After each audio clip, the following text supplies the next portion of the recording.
A Russian drone strike damaged grain silos in Ukraine's river port in the Odessa region. The port is on the Danube River and is a vital transit point for grain exports. Ukraine says Russia launched 15 drones that hit 3 warehouses. Kyiv accused Moscow of deliberately hitting grain infrastructure. These attacks come after Russia pulled out of the Black Sea grain deal last week. Russian authorities accused Ukraine of launching a second drone strike on Monday. Moscow's mayor said the drones fell near the capital's central area, shattering the windows and doors of shops. According to the mayor, the drone strike was just 200 meters away from Russia's defense ministry headquarters. Earlier on Monday, 2 drones allegedly launched from Ukraine hit a Moscow high-rise building. No casualties have been reported in either of the attacks. The navies of China and Russia wrapped up their live-fire military drills in the Sea of Japan on Monday. On the final day of the exercise, warplanes from the two nations also took part. A total of 10 warships and 30 warplanes participated in the drills. The exercise had been codenamed Northern Interaction 2023. North Korea fired 2 ballistic missiles earlier today. This comes after a second nuclear-capable US submarine docked in South Korea on Monday. North Korea has accused its southern neighbor and the US of increasing nuclear tension. Meanwhile, Seoul lodged a complaint over Pyongyang's missile launch. The US State Department said they had not received any communication from North Korea over the American soldier Travis King. A spokesperson said efforts to locate the soldier were still ongoing. On the 18th of July, Private Travis King made an unauthorized border crossing and fled to North Korea. He has been in Pyongyang's custody since then. India's National Security Advisor Ajit Doval met China's top diplomat Wang Yi. This was in the South African city of Johannesburg on Monday. The two leaders met on the sidelines of the BRICS summit. During the meeting, Wang told Doval that China and India have the opportunity to work together for each other's development. Doval said that both countries shared common views and interests, but he added that the ongoing border standoff has eroded strategic trust between the two nations. The BRICS summit will conclude on Wednesday. Israel's parliament passed a part of Prime Minister Benjamin Netanyahu's Judicial Overhaul bill on Monday. The proposal passed after a 64-0 vote. This is because opposition leaders walked out of the parliament in protest. Netanyahu has said he will secure the full consensus of all lawmakers by November this year. The bill aims to limit the powers of Israel's Supreme Court to overrule decisions made by the government. Critics fear this will weaken Israel's democracy by curbing judicial independence. Meanwhile, massive protests erupted in Tel Aviv after Israel's parliament passed the Judicial Overhaul bill. Demonstrators clashed with the police as they blocked a major highway. Security forces used water cannons to disperse the crowd. Police officials arrested at least 22 protesters. The protesters are now demanding a rollback of Netanyahu's controversial judicial overhaul. Thousands took to the streets in Sana'a, the capital of the West Asian nation of Yemen. This comes after a far-right group burned a copy of the Quran in Denmark. This was outside the Iraqi embassy in Denmark's capital, Copenhagen, on Monday. Yemeni demonstrators held copies of the Quran as they denounced the incident. Some even waved swords and assault rifles. Meanwhile, Iraq and Iran have announced protests against Denmark and Sweden over the recent desecration incidents.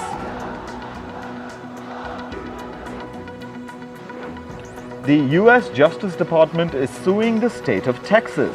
This is after the Texas government installed floating barriers on the Rio Grande River. This was done to block asylum seekers coming in from Mexico. In recent weeks, Texas has also installed barbed wire to prevent immigrants from entering the U.S. via the Rio Grande River. The US federal lawsuit seeks the removal of all structures set up on the river, including the floating barriers. The country's Attorney General said that the water barriers were a threat to navigation and public safety. At least 15 people died after a boat carrying asylum seekers sank off the coast of the West African nation of Senegal. Officials say the accident happened today in the early hours of the day. A large contingent of divers has been deployed to search for survivors. Authorities say the boat capsized because it was overloaded. In climate news, Greece has deployed firefighting planes to control wildfires on the island of Rhodes. The wildfires there have been burning since Saturday. At least 1,500 tourists have been evacuated. Both inbound and outbound flights to the island have been cancelled. Greek officials say the likelihood of the wildfire spreading further remains high. Wildfires also raged across the North African nation of Algeria. At least 25 people, including 10 soldiers, were killed due to the flames. The soldiers were helping with evacuations when the tragedy struck. Over 25 people have sustained severe burn injuries. Algeria's Interior Ministry says that more than 1,500 people have been evacuated.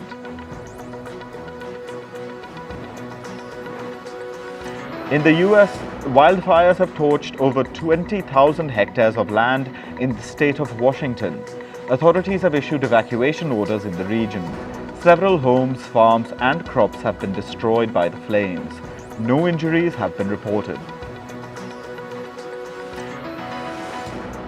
In Canada, authorities began cleanup and rehabilitation operations in Nova Scotia. Over the weekend, torrential rain caused flash floods in the region. At least 600 people were evacuated after homes and roads were destroyed. Officials from Nova Scotia have urged the Canadian federal government to provide assistance and funds. Torrential rains and strong winds battered Italy's northeastern province of Monza today. Multiple cars were damaged after uprooted trees fell on them. No injuries were reported. Italian officials sounded a severe weather warning for thunderstorms. The storm comes after weeks of heat wave in the country's northern region.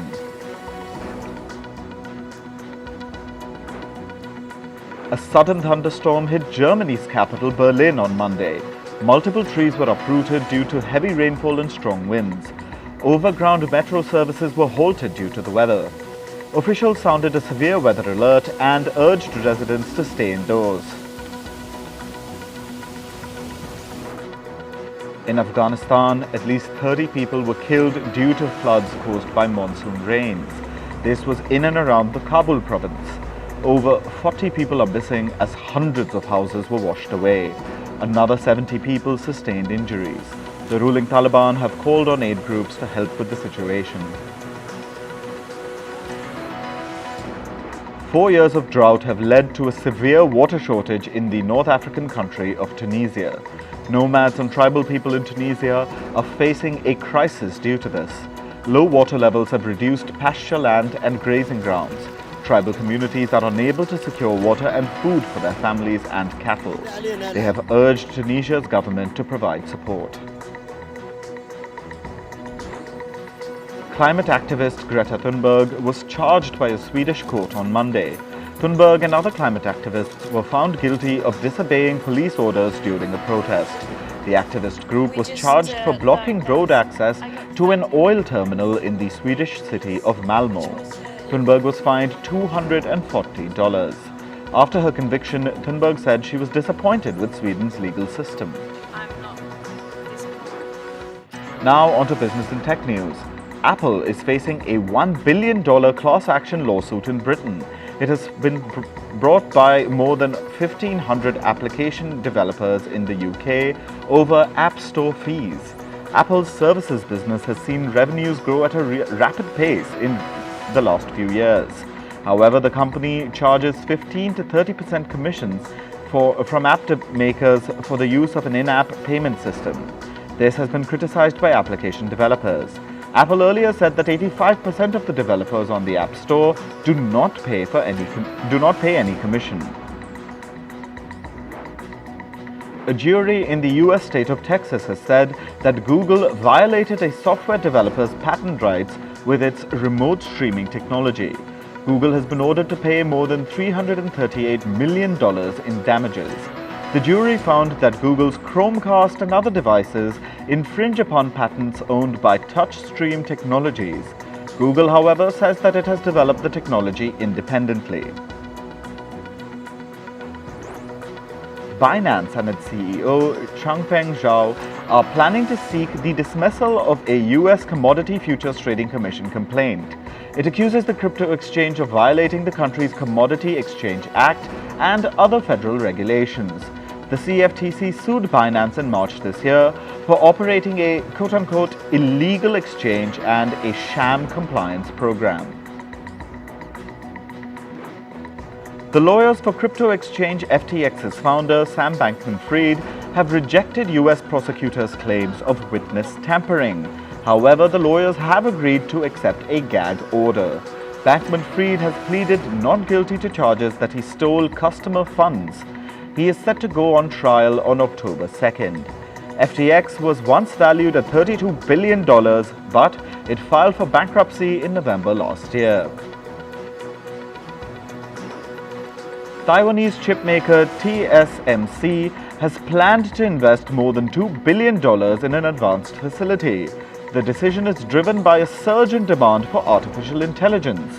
Taiwan's Tonglu Science Park has officially approved TSMC's application to lease land for the new facility. Switzerland-based Logitech has raised its sales outlook for the first half of the 2024 financial year. The company now expects first-half sales of $1.875 billion to $1.975 billion. The earlier projection was $1.8 billion to $1.9 billion.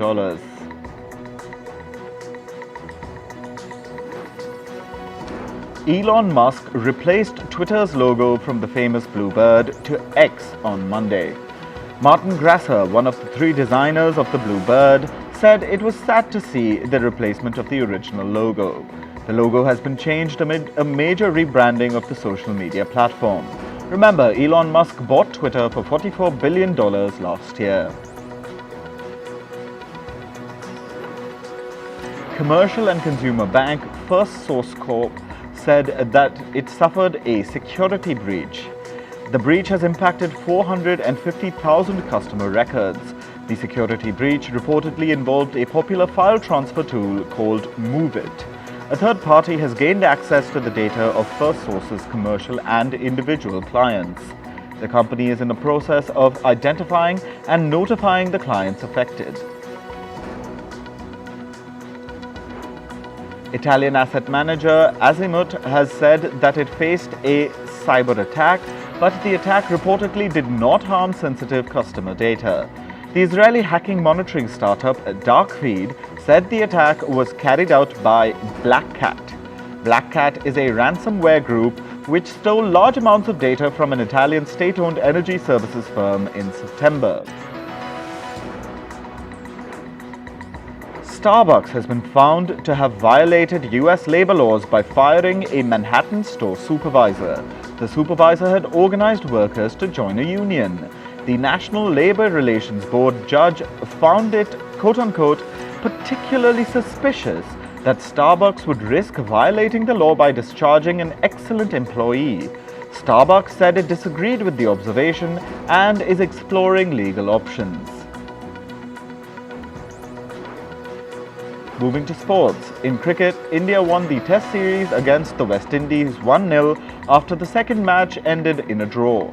The game was abandoned on the final day due to heavy rainfall at the venue. India was off to a good start on day 4 with a 365-run target for the West Indies. On the same day, India set a new record for scoring the fastest ever 100 in Test cricket. The Indian women's cricket team captain Harmanpreet Kaur might get banned for 2 matches. This is because of her on-field outburst during a one-day international match against Bangladesh. The match was played on Saturday. Kaur hit the stumps with her bat after the umpire ruled her out. She also passed remarks about the standards of umpiring after the match ended. She will be the first woman cricketer to be found guilty of a Level 2 breach of the International Cricket Council Code of Conduct. Brazil's Ari Borges achieved a new feat during her match in the FIFA Women's Football World Cup. The 22-year-old winger scored a hat-trick in the match against Panama. With this achievement, Ari Borges became the first ever Brazilian to score a hat-trick in a World Cup debut. This is a feat even legendary footballers like Pelé or Ronaldinho did not achieve. Ticket sales for the FIFA Women's World Cup in Australia and New Zealand reached a new record. 1.5 million tickets were sold just days after the tournament kicked off. More than 1.1 million tickets have been sold for matches in Australia alone. This means the 2023 edition of the FIFA Women's World Cup will be the most attended ever. Spanish football club Real Madrid defeated AC Milan 3-2 in a pre-season match in California. AC Milan began with a good start after securing a 2-0 lead in the game in the 25th minute. Real Madrid scored all the 3 goals in the second half to secure the victory. Vinicius Jr. scored the last goal for Real Madrid in the 84th minute. Saudi football club Al Hilal have made a record offer worth $333 million for the Paris Saint-Germain forward Kylian Mbappe. This comes after PSG didn't select Mbappe for their pre-season tour to Japan. Mbappe's contract with PSG expires after a year and he has refused to extend his term with the club.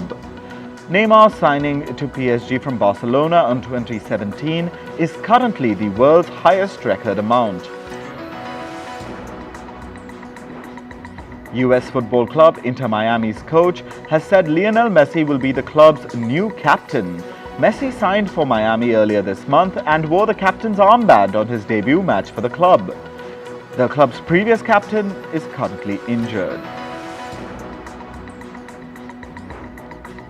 Former England footballer Trevor Francis passed away at the age of 69 after a heart attack. Francis made his debut for Birmingham in 1970 at the age of 16. He had won 52 caps for England and scored 12 goals. He had scored a total of 119 goals and made 280 league appearances. In tennis, world number 2 Novak Djokovic said he will not play in the Canadian Masters in Toronto due to fatigue. The 36-year-old Serbian lost the Wimbledon tournament to Spain's world number 1 Carlos Alcaraz a week ago. Djokovic, who has won the Canadian Masters 4 times, promised to return next year. US-born basketball player Kyle Anderson will play for China in next month's FIBA World Cup after obtaining Chinese nationality. The 29-year-old forward from New York became the first basketball player to obtain Chinese citizenship through naturalization. The Chinese Basketball Association announced the news, which was later confirmed by Anderson himself. The citizenship will allow Anderson to represent China at the Olympic Games in Paris next year. Now to the world of entertainment. Barbenheimer saw sold-out record-breaking screenings in the UK. Barbie stole the show with an estimated $23 million earning. Oppenheimer, on the other hand, made $14 million. Barbie director Greta Gerwig has broken records for the biggest film opening directed by a woman. Oppenheimer director Christopher Nolan secured the second biggest opening weekend in the UK. Filmmaker Christopher Nolan's Oppenheimer is facing one controversy after another. In the latest, moviegoers have spotted an error in the film. They pointed out that in one of the scenes when a crowd was cheering for Oppenheimer, they were seen carrying American flags with 50 stars. This particular scene was set in 1945. However, 50 stars were incorporated into the American flag in the year 1959 under President Dwight Eisenhower. Barbie Movie's casting directors have revealed the names of actors who had to turn down roles for Ken. Some of the actors who almost made it to Barbie Land were Saturday Night Live star Bowen Yang and Schitt's Creek's Dan Levy. Casting directors also revealed that they would not have taken no for an answer from actor Ryan Gosling for the role of Ken. Mattel CEO Ynon Kreiz has opened up about how he really feels about the Barbie movie. In an interview, Kreiz said that the movie was a milestone moment for Mattel and a historical moment for cinema. He also praised actor Margot Robbie, who played the role of stereotypical Barbie in the movie. The movie aims to address both good and bad aspects of the doll, which is a product of Mattel. The movie takes a dig at Mattel for how they marketed Barbie. K-pop band BTS's member Jungkook's song 7 is on number 1 on the Billboard Top 100 song chart. Jungkook has become the second member of the boy band BTS with a song in the Hot 100 list. Jimin's song Like Crazy released in April and was at number 1 as well. The song 7 features American rapper Lotto. This is the first time she landed in the Hot 100 number 1 spot. Pop band The 1975 is cancelling its shows in Indonesia and Taiwan. This comes after its performance was cut short in Malaysia. This happened when guitarist Matty Healy commented on the country's anti-LGBTQ+ laws. Healy also kissed his male bandmate on stage in Kuala Lumpur. The next day, the event organizer announced that the rest of the 3-day fest had been cancelled. American comedian Pete Davidson will face community service time over reckless driving. He has been charged in a case with 1 demeanor count of reckless driving. Davidson will have to complete 50 hours of community service. He was involved in the single vehicle crash in a Beverly Hills neighborhood on March 4th.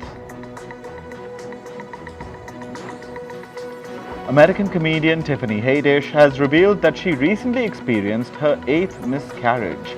Haddish said she kept her miscarriages private as she didn't want people to treat her like a quote-unquote wounded animal.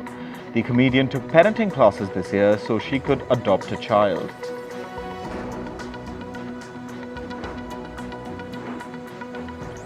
Actor Kevin Spacey is awaiting a verdict in his sexual assault trial. The jury consists of 9 men and 3 women.